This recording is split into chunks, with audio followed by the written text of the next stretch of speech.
लेखक आहेत शोभा बोंद्रे। तर आज आपण या पाठाचा स्वाध्याय या व्हिडिओमध्ये अभ्यासणार आहोत। स्वाध्यायामध्ये कृती, व्याकरण, स्वमत आणि अभिव्यक्ती आपल्याला संपूर्णरित्या अभ्यासायचं आहे। स्वाध्यायामध्ये पहिले आहे कृती आणि कृतीमध्ये पहिला प्रश्न आहे कृती करा। कृती करण्यासाठी आपल्याला प्रश्न दिला आहे निशाताईंच्या सल्ल्याचा आस्वाद घेणाऱ्या प्रेक्षकांची अवस्था। तर निशाताईंच्या सल्ल्याचा आस्वाद घेणाऱ्या प्रेक्षकांची अवस्था या प्रश्नाचे उत्तर आपल्याला आकृतीच्या स्वरूपात लिहायचे आहे, म्हणजेच आपल्याला कृती करायची आहे। तर त्याचा पहिली अवस्था आहे प्रेक्षकांची। प्रदीर्घ शांततेनंतर कोणीतरी एकीने टाळ्या वाजवल्या। प्रदीर्घ शांततेनंतर म्हणजे खूप वेळ शांतता होती आणि नंतर कोणीतरी एकीने म्हणजे एका स्त्रीने टाळ्या वाजवल्या। निशाताईंच्या सल्ल्याचा आस्वाद घेणाऱ्या प्रेक्षकाची अवस्था यामध्ये दुसरा मुद्दा आहे बाकीच्यांनीही टाळ्या वाजवून आपले सहमत दर्शवले। पहिले एकीने टाळ्या वाजवल्या, नंतर बाकीच्यांनीही टाळ्या वाजवून आपले सहमत दर्शवले, म्हणजे आपणही या गोष्टीला सहमत आहोत हे दर्शवण्याचा प्रयत्न केला। नंतर तिसरं आहे एखादं थरार नाट्य पाहावे। एखादं थरार नाट्य पाहावे तसे प्रेक्षक खुर्चीला खिळले होते। खिळले होते म्हणजे ते नाटक पाहत होते। तसं आपण जसं एखादं नाटक पाहताना उठत नाही, तसंच निशाताईंचे सल्ले ऐकताना प्रेक्षक खुर्चीला खिळले होते, म्हणजे पूर्ण सल्ले ऐकेपर्यंत किंवा पूर्ण कार्यक्रम होईपर्यंत प्रेक्षक खुर्चीवरून उठले नाहीत। प्रेक्षकांची अवस्था यामध्ये चौथा मुद्दा आहे श्वास रोधून आणि वृत्ती एकाग्र करून। श्वास रोधून आणि वृत्ती एकाग्र करून ते कार्यक्रमाचा आस्वाद घेत होते। कोण? प्रेक्षक। श्वास रोधून आणि वृत्ती एकाग्र करून म्हणजे थोडंही वृत्तीचं चलबिचल न होऊ देता ते कार्यक्रमाचा आस्वाद घेत होता। म्हणजे एखादा चांगला कार्यक्रम आहे, त्या कार्यक्रमाचा आपण पूर्णपणे आस्वाद घेतला पाहिजे असे त्यांना वाटत होते आणि ते तसे करत सुद्धा होते। अशा प्रकारे आपण निशाताईंच्या सल्ल्याचा आस्वाद घेणाऱ्या प्रेक्षकांची अवस्था 4 मुद्द्यांच्या आधारे आकृतीच्या स्वरूपात लिहिली आहे। कृतीमध्ये दुसरा प्रश्न आहे कारणे लिहा आणि कारणे लिहामध्ये पहिला प्रश्न आहे उषाताईंचा हा कार्यक्रम शेवटचा होता कारण। उषाताईंचा हा कार्यक्रम शेवटचा होता कारण। उत्तर त्या दिवशी त्या निवृत्त होणार होत्या। उषाताईंचा हा कार्यक्रम शेवटचा होता कारण त्या दिवशी त्या निवृत्त होणार होत्या। कारणे लिहामध्ये दुसरा प्रश्न आहे निशाने चेहऱ्यावर प्रौढपणा आणण्याचा प्रयत्न केला कारण। निशाने चेहऱ्यावर प्रौढपणा आणण्याचा प्रयत्न केला कारण। उत्तर तिला वहिनींची भूमिका सराईतपणे करायची होती। निशाने चेहऱ्यावर प्रौढपणा आणण्याचा प्रयत्न केला कारण तिला वहिनींची भूमिका सराईतपणे करायची होती। कारणे लिहामध्ये तिसरा प्रश्न आहे महिला प्रेक्षकात अपेक्षाभंगाची एक जोरकस लाट आली कारण। महिला प्रेक्षकात अपेक्षाभंगाची एक जोरकस लाट आली कारण। उत्तर आजच्या कार्यक्रमाला उषा वहिनी जन्मभर लक्षात राहील अशी साडी नेसून येणार अशी महिलांची अपेक्षा होती, परंतु त्या अगदी साधी सुधी साडी नेसून आल्या। काय उत्तर? आजच्या कार्यक्रमाला उषा वहिनी जन्मभर लक्षात राहील अशी साडी नेसून येणार अशी महिलांची अपेक्षा होती, परंतु त्या आज अगदी साधी सुती साडी नेसून आल्या होत्या, म्हणून महिला प्रेक्षकात अपेक्षाभंगाची एक जोरकस लाट आली। कारणे लिहामध्ये चौथा प्रश्न आहे मुंबईत आलेल्या पाहुण्यांची पंचाईत होते कारण। मुंबईत आलेल्या पाहुण्यांची पंचाईत होते कारण।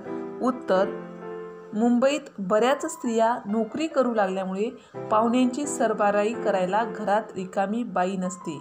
मुंबईत बऱ्याच स्त्रिया म्हणजे सर्वसाधारण सर्व स्त्रिया मुंबईमध्ये नोकरी करत असतात, त्यामुळे घरी आलेल्या पाहुण्यांची सरबराई करायला घरात रिकामी बाई नसते, त्यामुळे मुंबईत आलेल्या पाहुण्यांची पंचाईत होती। अशा प्रकारे आपण कारणे लिहा हा प्रश्न पूर्ण केला आहे। कृतीमध्ये तिसरा प्रश्न आहे वैशिष्ट्ये लिहा आणि वैशिष्ट्ये लिहा यामध्ये वैशिष्ट्ये लिहिण्यासाठी आपल्याला प्रश्न दिला आहे दूरदर्शनवरील वहिनींचा सल्ला हा कार्यक्रम। तर आपल्याला वहिनींचा सल्ला या कार्यक्रमाची वैशिष्ट्ये लिहायची आहेत। तर उत्तर दूरदर्शनवरील वहिनींचा कार्यक्रम या कार्यक्रमाची वैशिष्ट्ये आहेत उषा वहिनींचे व्यक्तिमत्व शांत व सौम्य असे होते. उषा वहिनींचे व्यक्तिमत्व शांत व सौम्य असे होते. त्या समतोल असे सल्ले द्यायच्या. जोडा, जुळवा, जमवून घ्या, इतरांच्या नजरेतून बघायला शिका, हे सूत्र त्यांनी अवलंबिले होते. हे दूरदर्शनवरील वहिनींचा सल्ला या कार्यक्रमाचे वैशिष्ट्य होते. वैशिष्ट्ये लिहामध्ये दुसरा प्रश्न आहे, शिवाजी मंदिर येथील वहिनींचा सल्ला हा कार्यक्रम. म्हणजे शिवाजी मंदिर येथे वहिनीचा सल्ला हा कार्यक्रम झाला होता, तर आपल्याला त्या कार्यक्रमाची वैशिष्ट्ये या उत्तरामध्ये लिहायची आहेत. तर उत्तर, शिवाजी मंदिर येथील कार्यक्रमामध्ये निशा ही वहिनींच्या जागी उभी होती. ती सडेतोड विचारांची होती. तिला अन्याय खपत नसे. समानतेचा पुरस्कार करणारी होती. स्वतःच्या मनाचा कौल घ्या, स्वतःला स्वतःचा महत्त्व द्या, आत्मसन्मान जपा. तिचे विचार धक्कादायक होते, पण मनाला भिडणारे होते. अशा प्रकारे आपल्याला शिवाजी मंदिर येथील वहिनींचा सल्ला हा कार्यक्रम आहे, त्याची वैशिष्ट्ये आपण लिहिली आहेत. आणि वैशिष्ट्ये लिहा हा प्रश्न पूर्ण केला आहे. कृतीमध्ये चौथा प्रश्न आहे, ई फरक स्पष्ट करून तक्ता पूर्ण करा. आपल्याला खाली उपवहिनींचा सल्ला आणि निशा वहिनींचा सल्ला यामध्ये फरक स्पष्ट करायचा आहे आणि दिलेला तक्ता पूर्ण करायचा आहे. तर फरक स्पष्ट करामध्ये उषा वहिनींचा सल्ला यामध्ये पहिला मुद्दा आहे, शांत, संयमी, समतोल सल्ले. उषा वहिनींचा सल्ला यामध्ये पहिला मुद्दा काय आहे, उषा वहिनी ह्या शांत होत्या, संयमी होत्या आणि समतोल सल्ले द्यायच्या. आता निशा वहिनींचा सल्ला यामध्ये पहिला मुद्दा आहे, स्वतःच्या मनाचा कौल घ्या. ते काय करत होते कार्यक्रमात, जनतेला किंवा स्त्रियांना सांगत होत्या की पहिले स्वतःच्या मनाचा कौल घ्या. आता उषा वहिनींचा सल्ला यामध्ये दुसरा मुद्दा आहे, जोडा आणि जुळवून घ्या. जोडा आणि जुळवून घ्या. आता निशा वहिनींचा सल्ला यामध्ये दुसरा मुद्दा आहे, स्वतःला महत्त्व द्या, आत्मसन्मान जपा. स्वतःच स्वतःला महत्त्व द्या आणि आत्मसन्मान जपा. आता उषा वहिनींचा सल्ला यामध्ये तिसरा मुद्दा आहे, इतरांच्या नजरेतून बघायला शिका, ही शिकवणूक. इतरांच्या नजरेतून बघायला शिका, ही शिकवणूक त्या स्त्रियांना देत होत्या. तर निशा वहिनींचा सल्ला यामध्ये तिसरा मुद्दा आहे, समानतेचा आग्रह धरणारे. ते काय करत होत्या, समानतेचा आग्रह धरणारे सल्ले देत होत्या.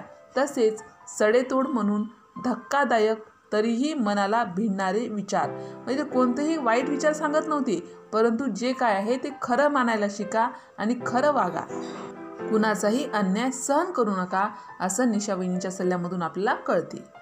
अशा प्रकारे आपण उषा वहिनींचा सल्ला आणि निशा वहिनींचा सल्ला यामध्ये फरक स्पष्ट केला आहे आणि दिलेला तक्ता पूर्ण केला आहे. प्रश्न दुसरा आहे, पाठातील खालील वाक्यांचा तुम्हाला समजलेला अर्थ स्पष्ट करा. आपल्याला खाली काही पाठातील वाक्य दिली आहेत, तर त्या वाक्याचा आपल्याला काय अर्थ कळतो, आपल्या दृष्टीने आपल्याला त्या वाक्याचा अर्थ लावायचा आहे. तर त्यामध्ये पहिलं वाक्य दिलं आहे, रंगीबेरंगी पोकळ्या बुडबुड्यांचा आजचा अंतिम दिवस. वाक्य पुन्हा एकदा ऐका, रंगीबेरंगी पोकळ्या बुडबुड्यांचा आजचा अंतिम दिवस. तर उत्तर किंवा अर्थ बघा, दिलेले सल्ले निरर्थक होते, पण अत्यंत योग्य सल्ले दिल्याचा आभास निर्माण केला होता. दिलेले सल्ले निरर्थक होते, पण अत्यंत योग्य सल्ले दिल्याचा आभास निर्माण केला होता. हे रंगीबिरंगी पोकळ बुडबुड्यांचा आजचा अंतिम दिवस या वाक्याचा अर्थ होतो. अर्थ स्पष्ट करण्यासाठी आपल्याला दुसरं वाक्य दिलं आहे, मी माणसांना दुःखप्रूप किंवा दुःखमुक्त होण्यासाठी मदत करते. मी माणसांना दुःखप्रूप किंवा दुःखमुक्त होण्यासाठी मदत करते. या वाक्याचा अर्थ आहे, माणसाच्या दुःखाचे खरे कारण समजावून सांगणे हे माझे काम आहे, असे निशा समजावून सांगत आहे. माणसांच्या दुःखाचे खरे कारण समजावून सांगणे हे माझे काम आहे, असे निशा समजावून सांगते. हे मी माणसांना दुःखप्रूप किंवा दुःखमुक्त होण्यासाठी मदत करते या वाक्याचा अर्थ होतो. अर्थ स्पष्ट करण्यासाठी आपल्याला तिसरं वाक्य दिलं आहे, इतर घरात नोकरीवाली बाई हे वॉटरप्रूफिंग केलेले असल्यामुळे आमच्या घरी पाहुण्यांचा जोरदार मारा. वाक्य पुन्हा एकदा ऐका. इतर घरात नोकरीवाली बाई हे वॉटरप्रूफिंग केलेले असल्यामुळे आमच्या घरी पाहुण्यांचा जोरदार मारा. या वाक्याचा अर्थ आहे, नोकरी न करणारी बाई ही जणू रिकामटेकडी असते, त्यामुळे पाहुण्यांची सरबराई करायला ती जणू मोकळीच असते. घरकामाविषयी आत्यंतिक चुकीचा दृष्टिकोन मनात बाळगल्यामुळे अशी धारणा निर्माण होते. नोकरी न करणारी बाई ही घरी रिकामटेकडी असते का? तिला घरात अनेक कामं असतात, परंतु असा अनेक जणांचा समज आहे की घरकाम करणाऱ्या स्त्रियांना काहीही काम नसते. तिने प्रत्येकाची किंवा पाहुणे रावण्यांची सरबराई केली पाहिजे, तिची वरवर केली पाहिजे.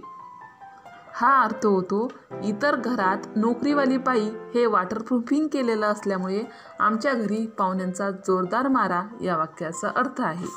आता अर्थ स्पष्ट करण्यासाठी आपल्याला चौथं वाक्य दिलं आहे, कीड मुळापासून उपटून काढली पाहिजे तरच झाड जगेल.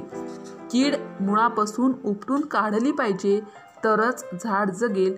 या वाक्याचा अर्थ आहे, घरकाम, पाहुण्यांची सरबराई ही जणू स्त्रियांचीच कामे होत, असा चुकीचा दृष्टिकोन प्रस्थापित झालेला होता. ही मूळ कीड आहे, ही मुळात लागलेली कीड आहे, तीच नष्ट केली पाहिजे. तर मग संघर्षाचे किंवा स्त्रियांना कमी लेखण्याचे, त्यांच्या कामाला किंमत न देण्याचे कृत्य समाजाकडून होणार नाही. प्रत्येक लोकांनी, घरातल्या प्रत्येक माणसांनी असं गृहीत धरलं आहे की घरातलं प्रत्येक काम, आलेल्या पाहुण्यांची सरबराई हे स्त्रियांचीच कामे ठरलेली आहे, त्यात पुरुषांना काहीही काम करण्याचं काम नाही. त्यामुळे ही एक समाजाला लागलेली कीड आहे, ती कुठेतरी दूर झाली पाहिजे. हा या वाक्याचा अर्थ आहे. ते वाक्य कोणतं आहे की कीड मुळापासून उपटून काढली पाहिजे तरच झाड जगेल. झाड म्हणजे काय आहे? घरातील स्त्री आहे. प्रश्न तिसरा आहे व्याकरण, आणि व्याकरणमध्ये अ आहे, विशेष्य व विशेषणांच्या जोड्या पाठाआधारे जुळवा. यासाठी खाली आपल्याला एक सर्कल दिला आहे आणि त्या सर्कलमध्ये काही शब्द लिहून दिले आहेत. तर त्या शब्दामध्ये आपल्याला विशेष्य असणारे शब्द आणि विशेषण असणारे शब्द वेगळे करायचे आहेत. आणि बाजूला दिलेल्या तक्त्यामध्ये, म्हणजे विशेष्य आणि विशेषणाचा एक तक्ता दिला आहे, त्या तक्त्यामध्ये लिहायचं आहे. परंतु त्या दोन शब्दाचा, म्हणजे विशेष्य आणि विशेषण या शब्दाच्या काय झाल्या पाहिजे? योग्य जोड्या जुळल्या पाहिजे. तर उत्तर, पहिले मी तुम्हाला त्या गोल सर्कलमध्ये दिलेले शब्द वाचून दाखवते.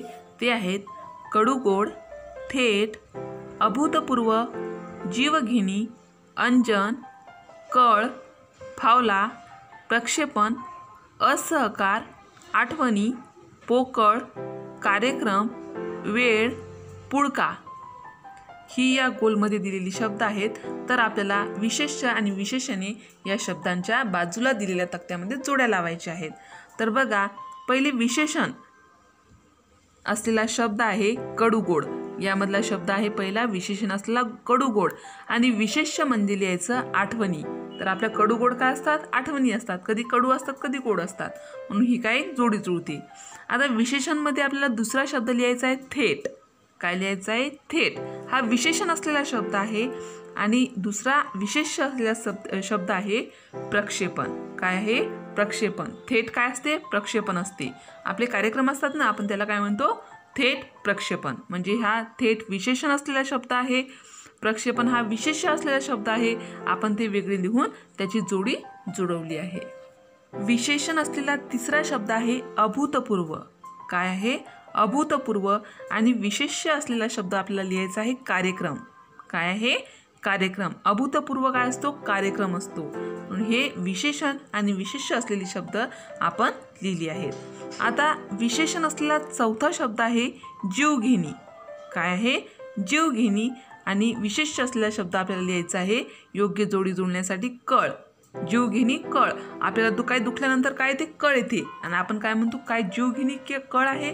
म्हणून या ठिकाणी या दोन शब्दाची, विशेषण आणि विशेष्य या दोन शब्दाची जोडी जुळते. कोणत्या? जीवघेणी आणि कळ. पाचवा विशेषण असलेला शब्द आहे असहकार. काय आहे? असहकार. आणि त्यासोबत आम्हाला विशेष असलेला शब्द लिहायचा आहे अंजन. असहकार विशेषण असलेला शब्द आहे आणि अंजन हा विशेष्य असलेला शब्द आहे. आता सहावा शब्द आहे विशेषण असलेला आहे फावला. फावला. आणि विशेषण असलेला काय आहे? फावला. आणि विशेष्य असलेला शब्द लिहायचा आहे आपला वेळ. फावला, वेळ. आपण म्हणतो ना, काय फावला वेळ. आता 7वा शब्द आहे विशेषण असलेला आहे पोकळ. विशेषण असलेला शब्द आहे पोकळ आणि विशेष असलेला शब्द आहे पुळका. पोकळ, पुळका. आपण जर कोणाला जर अशी कोणाची समजूत काढत असली आणि ते समोरच्याला खरं वाटत नसलं तर आपण काय म्हणतो, काय पोकळ पुळका आहे. म्हणून या ठिकाणी विशेषण शब्द आहे पोकळ आणि विशेष शब्द आहे पुळका आणि या 2 शब्दाची इथे योग्य जोडी लावली आहे. अशा प्रकारे आपण विशेष्य आणि विशेषणांच्या जोड्या पाठाआधारे जुळवल्या आहेत. व्याकरण यामध्ये दुसरा प्रश्न आहे आ. केवल वाक्य, मिश्र वाक्ये आणि संयुक्त वाक्ये यांची पाठातील प्रत्येकी 2-2 उदाहरणे शोधून लिहा. आपल्याला उत्तरामध्ये केवल वाक्य यावर आधारित, मिश्र वाक्य यावर आधारित आणि संयुक्त वाक्य यावर आधारित पाठातून शोधून प्रत्येकी 2-2 उदाहरणे लिहायची आहेत. तर उत्तर पहिले आपण केवल वाक्य असलेली 2 उदाहरणे लिहूया. त्यामध्ये पहिलं वाक्य आहे हात उंचावून त्याने झटकन दांडीवरचा रुमाल खेचला. हात उंचावून त्यांनी झटकन दांडीवरचा रुमाल खेचला. हा केवल वाक्य असलेलं एक उदाहरण आहे. केवल वाक्य असलेले दुसरं उदाहरण आहे शेवटची नजर टाकून त्यांनी पर्समध्ये सर्व गोष्टी आहेत ना ते पाहिलं. शेवटची नजर टाकून त्यांनी पर्समध्ये सर्व गोष्टी आहेत ना ते पाहिले. अशा प्रकारे आपण केवल वाक्य असलेले 2 उदाहरणे लिहिली आहेत. आता आपल्याला मिश्र वाक्य असलेली 2 उदाहरणे पाठातून शोधून लिहायची आहे. त्यामध्ये पहिलं उदाहरण आहे सर संसार रथ नीट चालायला हवा असेल तर दोन्ही चाकांची सारखीच शक्ती वापरात यायला हवी. सर संसार रथ नीट चालायला हवा असेल तर दोन्ही चाकांची सारखीच शक्ती वापरात यायला हवी. हे मिश्र वाक्य आहे. आणि दुसरं मिश्र वाक्य आहे एक चाक थोडंसं कुचकामी असेल तर दुसऱ्या चाकाने आपल्यावर जास्त भार द्यावा. चाक थोडंसं कुचकामी असेल तर दुसऱ्या चाकाने आपल्यावर जास्त भर द्यावा. ही 2 वाक्य मिश्र वाक्याची उदाहरणे असलेली आहेत. ते आपण पाठातून शोधून लिहिली आहेत. आता तिसरं आहे संयुक्त वाक्य. हे सुद्धा वाक्य आपल्याला पाठातून शोधूनच लिहायचे आहे. त्यामध्ये पहिलं वाक्य आहे निशाने चेहऱ्यावर प्रौढपणा आणण्याचा प्रयत्न केला आणि उषा वहिनींच्या भूमिकेत स्वतःला सराईतपणे झोकून दिलं. निशाने चेहऱ्यावर प्रौढपणा आणण्याचा प्रयत्न केला आणि उषा वहिनींच्या भूमिकेत स्वतःला सराईतपणे झोकून दिलं. हे संयुक्त वाक्याचं उदाहरण आहे. तर संयुक्त वाक्याचं दुसरं उदाहरण आहे घरी जा आणि एक छान साडी नेस. घरी जा आणि एक छान साडी नेस हे सुद्धा संयुक्त वाक्याचं उदाहरण आहे. अशा प्रकारे आपण केवल वाक्य, मिश्र वाक्य आणि संयुक्त वाक्य याची उदाहरणे लिहून दिलेला प्रश्न पूर्ण केला आहे. व्याकरण यामध्ये तिसरा प्रश्न आहे ई. खालील विरामचिन्हाची नावे कंसातील यादीतून शोधून लिहा. खाली काही विरामचिन्हे दिली आहे आणि कंसामध्ये काही नावं लिहून दिली आहेत. तर त्या विरामचिन्हांना कंसातील आपल्याला योग्य नाव द्यायचं आहे. तर आपण त्या कंसात दिलेल्या विरामचिन्हाची नावेचे पहिले वाचन करूया. अपूर्ण विराम, संयोगचिन्ह, अर्धविराम, अपसरण चिन्ह, लोपचिन्ह ही काय आहेत? विरामचिन्हाची नावे आहेत आणि खाली विरामचिन्ह दिली आहेत. परंतु त्या विरामचिन्हांना नेमकं कोणतं नाव योग्य आहे ते आपल्याला लिहायचं आहे. तर या ठिकाणी पहिलं विरामचिन्ह दिलं आहे. त्या विरामचिन्हाचं नाव आहे अर्धविराम. या विरामचिन्हाचं नाव आहे अर्धविराम. दुसरं विरामचिन्ह आहे त्या विरामचिन्हाचं नाव आहे लोपचिन्ह. काय आहे? लोपचिन्ह. तिसरा विरामचिन्ह आहे त्या विरामचिन्हाचं नाव आहे अपसारण चिन्ह. अपसारण चिन्ह. चौथं विरामचिन्ह आहे त्या विरामचिन्हाचं नाव आहे अपूर्ण विराम. काय आहे? अपूर्ण विराम. आता 5वं विरामचिन्ह या ठिकाणी आपल्याला दिसत आहे. त्या विरामचिन्हाचं नाव आहे संयोग चिन्ह. काय आहे? संयोग चिन्ह. अशा प्रकारे आपण दिलेल्या विरामचिन्हाची नावे कंसात दिलेल्या शब्दानुसार लिहिली आहेत. प्रश्न 4 ई आहे. खालील वाक्प्रचारांचा अर्थ लिहून वाक्यात उपयोग करा. आपल्याला खाली काही वाक्प्रचार दिले आहेत. तर त्या वाक्प्रचारांचा आपल्याला अर्थ लिहायचा आहे आणि वाक्यात उपयोग करायचा आहे. त्यामध्ये पहिला वाक्प्रचार आहे काजवे चमकणे. काजवे चमकणे या वाक्प्रचाराचा अर्थ होतो डोळ्यासमोर क्षणभर लख्ख प्रकाश चमकून कळेनासे होणे. काजवे चमकणे या वाक्प्रचाराचा अर्थ आहे डोळ्यासमोर क्षणभर लख्ख प्रकाश चमकून कळेनासे होणे. तर काजवे चमकणे या वाक्प्रचाराचं वाक्य तयार होते रघुने पोहण्यासाठी जेव्हा पहिल्यांदा विहिरीत उडी मारली. रघुने पोहण्यासाठी जेव्हा पहिल्यांदा विहिरीत उडी मारली तेव्हा त्याच्या डोळ्यासमोर काजवे चमकले. तेव्हा त्याच्या डोळ्यासमोर काजवे चमकले. हा काजवे चमकणे या वाक्प्रचाराचं तयार झालेलं वाक्य आहे. दुसरा वाक्प्रचार आहे डोळे लकाकणे. डोळे लकाकणे या वाक्प्रचाराचा अर्थ आहे पटकन एखादी विचार सुचणे. पटकन एखादा विचार सुचणे म्हणजेच डोळे लकाकणे. तर डोळे लकाकणे या वाक्प्रचाराचं वाक्य तयार होते सरांनी प्रश्न विचारताच मधूचे डोळे लकाकले. मधूचे डोळे लकाकले. हा डोळे लकाकणे या वाक्प्रचाराचं वाक्य होते. तिसरा वाक्प्रचार आहे कायापालट होणे. कायापालट होणे या वाक्प्रचाराचा अर्थ आहे आमूलाग्र बदल होणे. आमूलाग्र बदल होणे. आता कायापालट होणे या वाक्प्रचाराचं वाक्य तयार होते अवनीकडे परत आल्यावर माधवचा कायापालट झाला. अवनीकडे परत आल्यावर माधवचा कायापालट झाला. हे कायापालट होणे या वाक्प्रचाराचं वाक्य तयार करता येते. चौथा वाक्प्रचार आहे कडेलोट होणे. काय आहे? कडेलोट होणे या वाक्प्रचाराचा अर्थ होतो उचमळून टोकाचा विचार मनात येणे.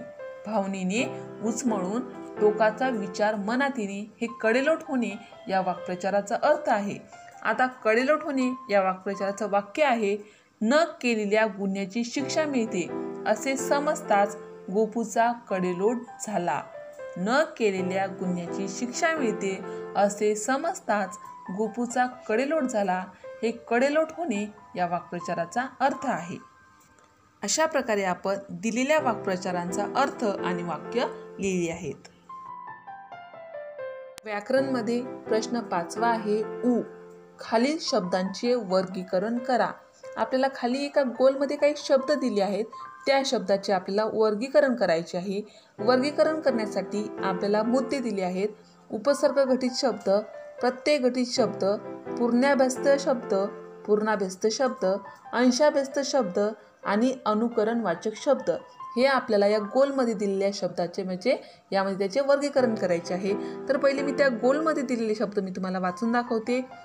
वळून वळून, वळून वळून, रेनकोट बिनकोट, रेनकोट बिनकोट, पुटपुट, अभिवाचन, सामाजिक. हे काय आहे? त्या गोलमध्ये दिलेले शब्द आहेत. तर या शब्दाचे वर्गीकरण आपल्याला बाजूला दिलेल्या तक्त्यामध्ये करायचं आहे. तक्त्यामध्ये पहिले आहे उपसर्ग घटित शब्द. तर या गोलमध्ये असलेला पहिला उपसर्ग घटित शब्द आहे अभिवाचन. अभिवाचन हा उपसर्ग घटित शब्द आहे. दुसरा आहे तक्त्यामध्ये प्रत्यय घटित शब्द. तर वर दिलेल्या गोलमध्ये प्रत्यय घटित असलेला शब्द आपल्याला शोधून लिहायचा आहे. तो आहे सामाजिक. सामाजिक हा प्रत्यय घटित शब्द आहे. तिसरा आहे तक्त्यामध्ये पूर्णाभ्यस्त शब्द. तर त्या गोलमध्ये पूर्णाभ्यस्त शब्द आहे वळून वळून. वळून वळून हा पूर्णाभ्यस्त शब्द आहे. तक्त्यामध्ये चौथा आहे अंशाभ्यस्त शब्द. तर वर दिलेल्या गोलमध्ये अंशाभ्यस्त कोणता शब्द आहे? तर तो आहे रेनकोट बिनकोट. रेनकोट बिनकोट. तक्त्यामध्ये पाचवा आहे अनुकरणवाचक शब्द. तर वर दिलेल्या गोलमध्ये अनुकरणवाचक शब्द आहे पुटपुट. तर पुटपुट हा अनुकरणवाचक शब्द आहे. तर अशा प्रकारे आपण दिलेल्या शब्दांचे वर्गीकरण केले आहे. प्रश्न चौथा आहे स्वमत. आणि स्वमतमध्ये पहिला प्रश्न आहे वहिनींचा सल्ला सुसाट वाटण्याची तुम्हाला समजलेली कारणे लिहा. प्रश्न पुन्हा एकदा ऐका. वहिनींचा सल्ला सुसाट वाटण्याची तुम्हाला समजलेली कारणे लिहा. उत्तर ही कारणे लिहिण्यापूर्वी त्यावेळची परिस्थिती लक्षात घेतली पाहिजे. म्हणजे आपल्याला या प्रश्नामध्ये सुसाट वाटण्याची कारणे वहिनीचा सल्ला ती लिहायची आहे. पण त्या अगोदर आपण त्यावेळी काय परिस्थिती होती हे आपण पहिले लक्षात घ्यायला पाहिजे, म्हणजे आपल्याला कारणं लिहिण्यासाठी सोपं जाईल. त्या काळात घरातली सर्व कामे स्त्रियांनीच करायची असा नियम होता. पुरुष या कामांना हात लावत नसे. पुरुषाच्या पेन, पाकीट, रुमाल या साध्या वस्तूसुद्धा स्त्रीनेच नीट ठेवायच्या आणि पुरुषांना हव्या त्यावेळी त्यांच्या हाती द्यायच्या. पाहुणे सुद्धा केव्हाही येत. घरातल्या स्त्रीने आलेल्या पाहुण्यांची सर्व सरबराई करायची. सरबराई करायची म्हणजेच त्यांची काळजी घ्यायची. त्यांच्या चहा पाण्यापासून तर जेवणापर्यंत सर्व गोष्टी ह्या स्त्रीनेच लक्ष ठेवून करायच्या. त्यावेळी स्वतःची सोय व गैरसोय पाहू नये असा रिवाज होता. अशा वेळी स्त्रीने स्वतःचं कोणतीही गरज किंवा कोणतंही काम स्वतः करायचं नाही. हे सर्व कामे होईपर्यंत तिने स्वतःकडे लक्ष द्यायचं नाही. घरातील स्त्री कोणत्या तरी कामासाठी बाहेर पडत असतानाच पाहुणे आले तर बाहेर जाणे रद्द केले पाहिजे. एखाद्या वेळेस तिला काहीतरी काम असते बाहेर आणि अशा वेळी ती बाहेर जात आहे, त्याच वेळी घरी पाहुणे आले तर तिचं ते बाहेर जाणं रद्द होत असे सगळेजण मानत होते. अशा वेळी त्या स्त्रीचे कितीही नुकसान झाले, तिला अडीअडचणी आल्या, ती काहीही सुखाला मुकली, ती कोणत्याही सुखाला मुकली, त्यामुळे तिला कोणतेही सुख आपल्याला दूर जात असेल तरी तिने पाहुण्यांची सरबराई केली पाहिजे असा दंडक होता म्हणजे जसा नियम होता. या पार्श्वभूमीवर निशा वहिनींचा सल्ला पाहिला पाहिजे. अशा वेळी आता ही काय झाली, आपण पहिलीची स्थिती बघितली. आता निशा वहिनींचा सल्ला काय होता ते आपण जाणून घेऊया. तर निशा वहिनी सांगतात की प्रत्येक माणूस स्वार्थी असतो, मग फक्त स्त्रीनेच का म्हणून इतरांच्या सुखासाठी झटत राहावे. आपण काय तर प्रत्येकजण स्वार्थाने झपाटलेला आहे, तर मग स्त्रीनेच का असं वागावं. स्त्रीने स्वतःचे सुख पाहिले पाहिजे, स्वतःच्या गरजा पाहिल्या पाहिजेत. नवऱ्याच्या सगळ्या गोष्टी जशी पत्नी सांभाळते तशा पत्नीच्या गोष्टी पतीने का सांभाळू नयेत. एखाद्या दिवशी पतीने स्वयंपाक करावा, पत्नीचे जेवणाचे ताट मांडावे. एखाद्या दिवशी पतीने पत्नीच्या साडीला इस्त्री करावी. अचानक न सांगता पाहुणे घरी आले तर आपली कामे बाजूला ठेवू नयेत, स्वतःची गैरसोय करून घेऊ नये, म्हणजे हळूहळू पाहुण्यांना सुद्धा न कळवता अचानक कोणाहीकडे जाऊ नये याची सवय होईल. निशा वहिनींचे विचार त्या काळाच्या मानाने खूपच बंडखोरीचे होते. अनेकांना ते पटत होते पण स्वीकारणे जड जात होते. यामुळेच निशा वहिनींचे विचार सुसाट वाटतात. अशा प्रकारे वहिनींचा सल्ला सुसाट वाटण्याची कारणे आपण लिहिली आहेत. स्वमतमध्ये दुसरा प्रश्न आहे, पाहुण्यांचा पाऊस या संबंधी कथेत आलेला विनोद तुम्हाला आवडला का, ते सकारण स्पष्ट करा. प्रश्न पुन्हा एकदा वाचते. पाहुण्यांचा पाऊस या संबंधी कथेत आलेला विनोद तुम्हाला आवडला का, ते सकारण स्पष्ट करा. म्हणजे आपल्याला दिलेल्या पाठामध्ये पाहुण्यांचा पाऊस यावर एक विनोद आहे, तर तो विनोद तुम्हाला आवडला का. आवडला असेल तर त्याची कारणे लिहा, नसाल आवडला तर त्याची कारणे लिहा.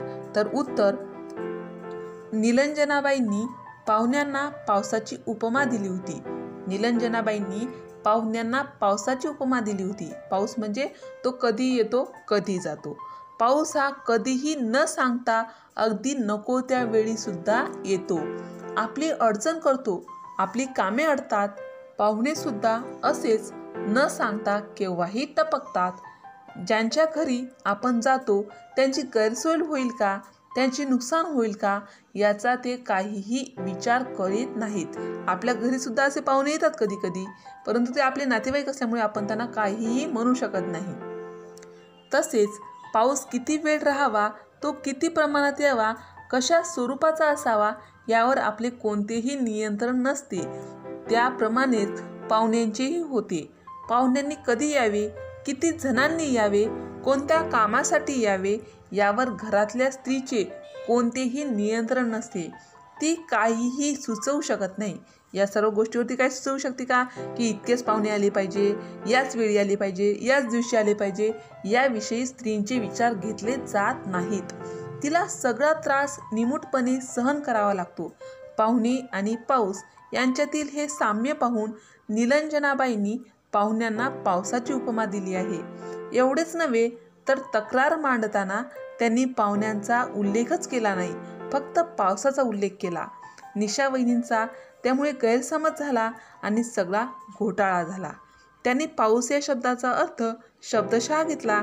त्यामुळे ही काहीतरी पावसाळ्यातील पाणी गळतीची समस्या असावी असे निशावहिनींना वाटले. प्रत्युत्तर म्हणून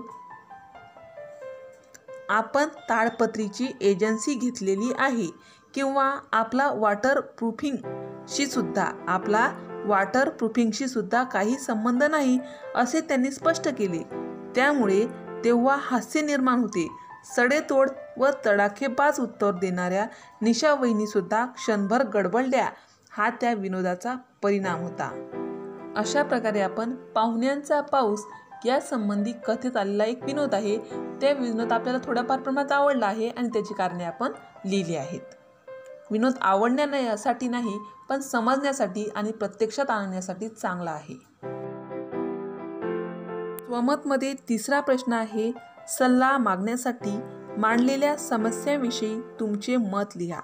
सल्ला मागण्यासाठी मांडलेल्या समस्याविषयी तुमचे मत लिहा.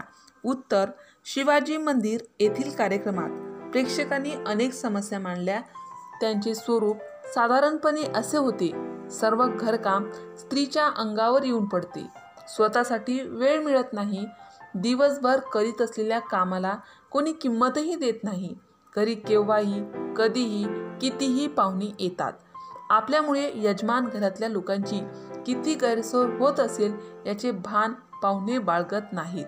सासूसुना यांच्यातील भांडणे, कार्यालयात काम करणाऱ्या स्त्रियांना पुरुष सहकार्याकडून होणारा त्रास, महाविद्यालयात शिकायला जाणाऱ्या मुलींना होणारा छेडछाडीचा त्रास, व्यसनी नवऱ्यामुळे होणारी संसाराची वाताहत या स्वरूपाच्या बऱ्याच समस्या पुढे आल्या. ह्या सल्ला मागण्यासाठी मांडलेल्या समस्या आहेत. तर या समस्याकडे पाहिल्यावर लक्षात येईल की ह्या सर्व समस्या स्त्रियांशी निगडीत आहेत. या सर्व समस्या स्त्री पुरुष असमानतेतून निर्माण झालेल्या आहेत. स्त्रियांना समाजात पुरुषांच्या बरोबरीने सन्मानाचे स्थान मिळत नाही. घरातली कष्टांची व वेळखाऊ कामे स्त्रियांच्याच माथी लादलेली आहेत.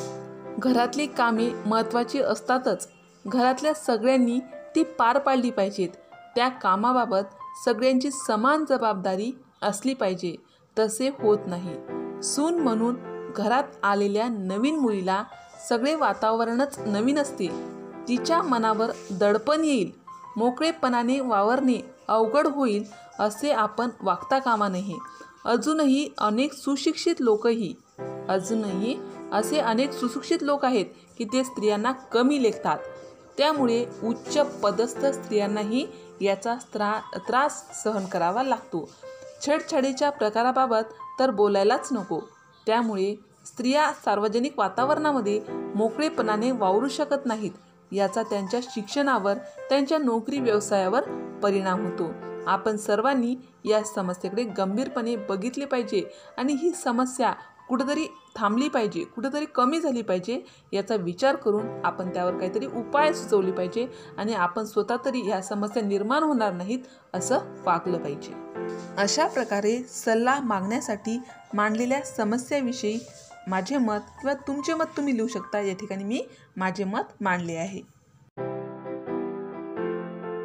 स्वमतमध्ये चौथा प्रश्न आहे, खऱ्या उषा वहिनींनी आपल्या बहिणीच्या कामाला दिलेल्या पसंतीविषयी तुमच्या प्रतिक्रिया लिहा. प्रश्न पुन्हा एकदा ऐका. खऱ्या उषा वहिनींनी आपल्या बहिणीच्या कामाला दिलेल्या पसंतीविषयी तुमच्या प्रतिक्रिया लिहा. उत्तर, खऱ्या उषा वहिनींनी आपल्या बहिणीचे, निशाचे मनापासून कौतुक केले, तेही जाहीरपणे. हे कौतुक करताना त्यांनी स्वतःमधील उणीवही मान्य केली. लोकांना बरे वाटावे, त्यांची मने दुखवू नयेत म्हणून त्या गोड गोड बोलत राहिल्या. सामाजिकदृष्ट्या योग्य सल्ला त्यांनी दिला नाही. समाजाचे वातावरण निकोप व्हावे, स्त्रियांना सन्मानाचे जीवन मिळावे हे त्यांना ओळखता आले नाही. ही उणीव त्यांनी मान्य केली. हा त्यांचा मनाचा मोठेपणा होय. निशाने समाजाला क्विनाईनचा डोस दिला. क्विनाईन हे अत्यंत कडू असे औषध आहे. निशाचा सल्ला क्विनाईनसारखा होता. तिच्या सल्ल्यामध्ये सामाजिक सुधारणा करण्याची मोठी शक्ती होती. सामाजिक सुधारणा कोणताही समाज सहजासहजी मान्य करीत नाही. सामाजिक सुधारणा हा कोणताही समाज सहजासहजी मान्य करीत नाही, किंबहुना खूप विरोध करतो. अशा वेळी समाजाच्या विरुद्ध भूमिका घ्यायला फार मोठे धाडस लागते. अशा वेळी समाजाच्या विरुद्ध आपल्याला काहीतरी पाऊल उचलायचं आहे, त्याला फार मोठी हिंमत लागते, धाडस लागते. या धाडसामुळे आपण समाजामध्ये अप्रिय होण्याची शक्यता असते. आपली प्रतिमा अप्रिय करून घ्यायला बहुसंख्य लोक तयार नसतात. उषा वहिनीसुद्धा असे धाडस दाखवू शकल्या नाहीत. सामाजिक सुधारणा घडवून आणण्यासाठी बंडखोर स्वभावाची गरज असते. असा स्वभाव निशाकडे आहे. म्हणून तिने केवळ एका दिवसाची संधी मिळताच त्या संधीचे सोने केले.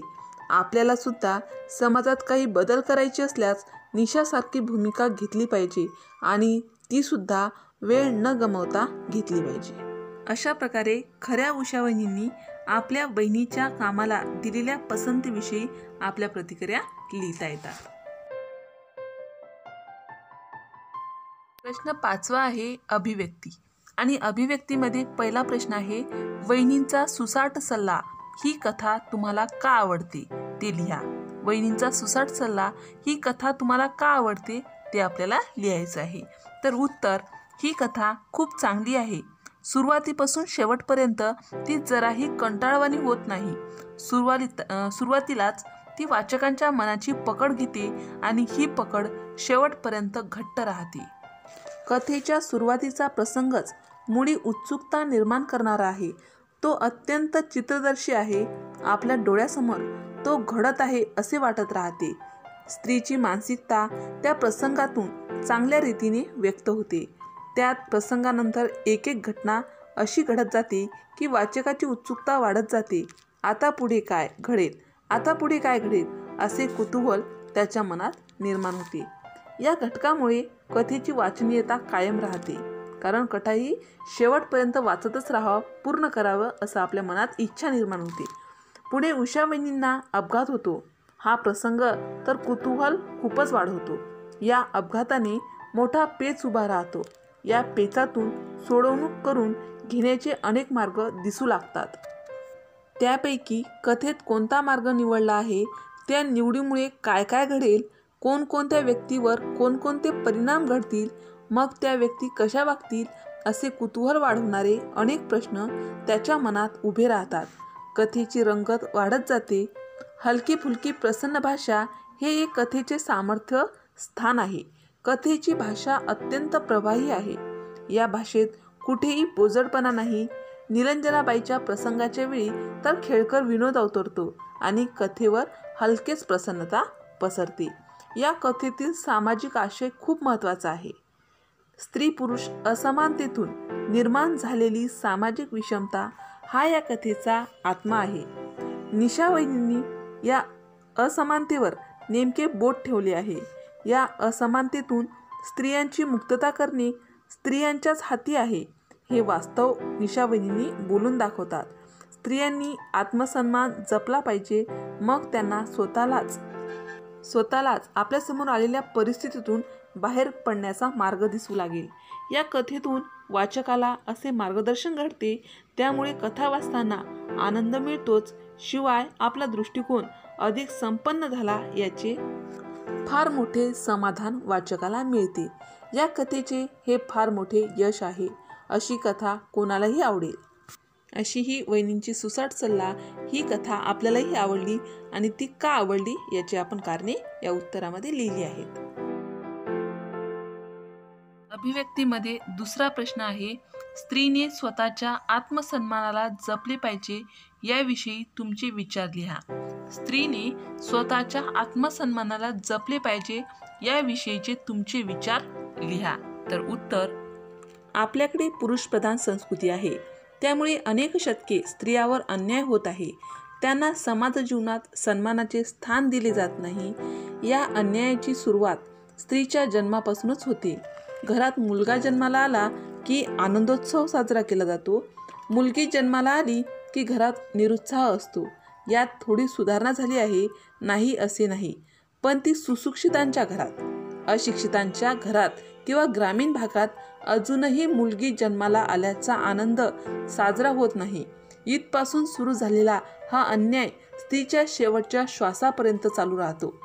कोणत्याही समाजात स्त्रियांची संख्या जवळजवळ निम्मी असते. पुरुषप्रधानतेमुळे आपण स्पर्धा समाजावर अन्याय करीत असतो. पुरुषप्रधानतेमुळे आपण अर्ध्या समाजावर अन्याय करीत असतो हे आपल्या लक्षात येते. स्त्रियांविषयी चुकीच्या कल्पना रूढ झाल्याने हा अन्याय जोमाने चालू राहतो. स्त्रिया दुबळ्या असतात, त्यांच्यात शारीरिक क्षमता कमी असते, त्या मनानेही दुबळ्या असतात. कठीण प्रसंगात त्या कणखरपणे वागू शकत नाहीत. त्यांच्याकडे पुरुषा एवढी बुद्धिमत्ता नसते, त्यामुळे त्या बुद्धीच्या क्षेत्रावर प्रभाव टाकू शकत नाहीत. बुद्धीच्या क्षेत्रात चमकदार कामगिरी करू शकत नाहीत. गुंतागुंतीची किचकट कामे त्यांना झेपत नाहीत, वगैरे वगैरे. गैरसमज शतकानुशतके बाळगले जात आहेत. समाजाच्या मुख्य प्रवाहात त्यांना सन्मानाचे स्थान मिळत नाही. ग्रामीण भागात तर चार चौघांची बैठक चालू असताना त्या बैठकीत स्त्रीने बोलू नये, आपले मत मांडू नये असा दंडकच असतो. स्त्रीने फक्त घरकाम, धुणी भांडी व मुलांचे संगोपन एवढ्याच गोष्टी पाहाव्यात अशी अपेक्षा असते. कोणत्याही बाबतीत तिचे मत विचारात घेतले जात नाही. पूर्वी प्राधान्याने मुलांनाच शाळेत पाठवले जाई. अलीकडे या परिस्थितीत थोडीशी सुधारणा झालेली आहे. म्हणजे पहिले फक्त मुलांना शाळेत पाठवत होते, पण आता थोडीफार सुधारणा होऊन मुलींना सुद्धा शाळा शिकवली जाते. 10वी पर्यंत तरी मुलींना आडकाठी केली जात नाही. पण अजूनही उच्च शिक्षण घेण्याच्या बाबतीत मुलींच्या शिक्षणासाठी हात आखडता घेतला जातो. म्हणजे जेमतेम मुलींना 10वी पर्यंत शाळा शिकवतात आणि पुढे शिकवायचं म्हटल्यानंतर बऱ्याच घरात यामध्ये प्रश्न निर्माण होतात की आता मुलीला पुढे शिकवायचं की नाही. तिथे जर मुलगा असेल तर कर्ज काढूनही शिक्षण देण्याची व्यवस्था केली जाते. अशा प्रकारे स्त्रियांना विकासाच्या संधी नाकारल्या जातात. हा फार मोठा अन्याय आहे. अर्धा समाजच जर आपण दुबळा ठेवला तर पूर्ण समाजाचे नुकसान होते. हे आपण कधी लक्षात घेणार? स्त्रियांवर जिथे जिथे अन्याय होतो तिथे तिथे त्याला विरोध केला पाहिजे. सर्व समाज सुधारायचा असेल तर स्त्रियांनी समान हक्क मिळवले पाहिजेत. त्याला कोणताही पर्याय नाही. अशा प्रकारे स्त्रीने स्वतःच्या आत्मसन्मानाला जपले पाहिजे याविषयीचे आपले मत किंवा आपले विचार आपण लिहिले आहेत आणि अभिव्यक्तीमध्ये दिलेले प्रश्न पूर्ण केले आहेत. आता आपल्या या पाठाच्या स्वाध्यायाच्या शेवटी शब्दसंपत्ती दिली आहे आणि शब्दसंपत्तीमध्ये सांगितलं आहे आपल्याला खालील वाक्यांचा अभ्यास करा. खाली काही वाक्य दिली आहेत, त्या वाक्यांचा अभ्यास करायचा आहे आणि कर या शब्दाची योग्य अर्थछटा कंसातील पर्यायातून निवडा. ती वाक्यासमोर कंसात लिहा. कर हा काय आहे? शब्द आहे. तर त्या कर शब्दाची अर्थछटा म्हणजे कर या शब्दाचा दुसरा अर्थ आपल्याला वाक्यातून निवडायचा आहे आणि तो समोर दिलेल्या कंसात लिहायचा आहे. तर कंसात दिलेले कर या शब्दाची अर्थ असलेले शब्द आहेत टॅक्स, कृत्य, हात, करणे. हे काय क्रियापद असलेली शब्द आहेत. ही क्रियापद असलेली शब्द आपण ओळखायची आहे आणि त्या कंसामध्ये लिहायची आहेत. तर त्यासाठी पहिलं वाक्य दिलं आहे दाम करी कामवेड्या. तर दाम करी कामवेड्या यामध्ये कंसातून आपल्याला योग्य शब्द निवडून लिहायचा आहे करणे. काय आहे? दाम करी कामवेड्या, त्यासमोर कंसात लिहायचं आहे करणे. दुसरं वाक्य आहे कर भरणे प्रत्येक नागरिकाचे कर्तव्य आहे. कर भरणे प्रत्येक नागरिकाचे कर्तव्य आहे. या वाक्यासमोर जे कंस आहे त्या कंसामध्ये लिहायचं आहे टॅक्स. कर या शब्दाचा अर्थछटा असणारा दुसरा शब्द असतो टॅक्स. आता तिसरा वाक्य आहे कर हा करी धरीला शुभांगी. कर हा करी धरीला शुभांगी यामध्ये कर या शब्दाचा अर्थछटा असणारा कंसामध्ये शब्द आहे हात. काय आहे? हात. तर कंसामध्ये आपल्याला हात लिहायचा आहे. शेवटचं वाक्य आहे कर नाही त्याला डर कशाला, कर नाही त्याला डर कशाला या वाक्यामध्ये कर या शब्दाचा कंसामध्ये अर्थछटा असलेला शब्द आहे कृत्य, तर कंसामध्ये आपल्याला लिहायचं आहे कृत्य। अशा प्रकारे आपण दिलेल्या वाक्यांचा अभ्यास करून कर या शब्दाची योग्य अर्थछटा कंसातील पर्यायातून निवडून लिहिली आहे। अशा प्रकारे आपण वहिनींचा सुसाट सल्ला या पाठाचा संपूर्ण स्वाध्याय या व्हिडिओमध्ये अभ्यासला आहे। अशाच प्रकारचे नवनवीन व्हिडिओ पाहण्यासाठी या चॅनलला सबस्क्राईब करा। आमचे हे व्हिडिओ लवकरात लवकर तुमच्यापर्यंत पोहोचण्यासाठी बाजूला दिलेल्या बेल आयकॉन बटनवर क्लिक करा। तुम्हाला जर हा व्हिडिओ आवडला असेल तर लाईक करा, मित्रमैत्रिणींमध्ये शेअर करा।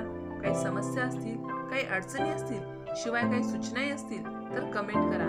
हा व्हिडिओ शेवटपर्यंत बघा।